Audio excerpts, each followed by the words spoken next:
On a souvent entendu dire que le capitalisme allait tout transformer, y compris l'agriculture. Ok, mais alors pourquoi est-ce qu'il y a encore des petites fermes, une paysannerie qui persiste? En fait, derrière ces questions-là, il y a un débat vieux de plus de 150 ans. Donc là, en gros, on va parler agriculture, capitalisme et marxisme. Et donc comme point de départ, on a Marx et la question agraire.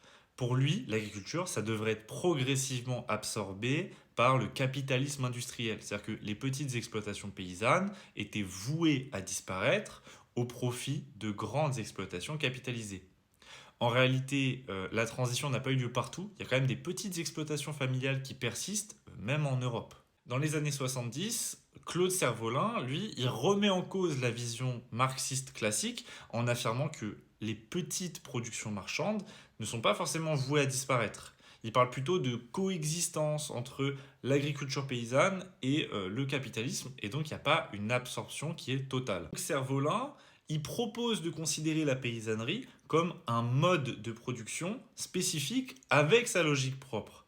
Cette vision, elle rejoint un peu les néo-ruralistes comme Henri Mandras, qui voient le paysan comme un acteur social particulier, doté d'une rationalité et d'un ethos distinct. Pour alimenter le débat, on va avoir Jean Cavaillès qui dira à l'INRA, donc l'Institut national de recherche sur l'agronomie, qui défendra l'idée que la paysannerie décline effectivement avec la modernisation. Donc là, il renoue un lien avec le marxisme classique.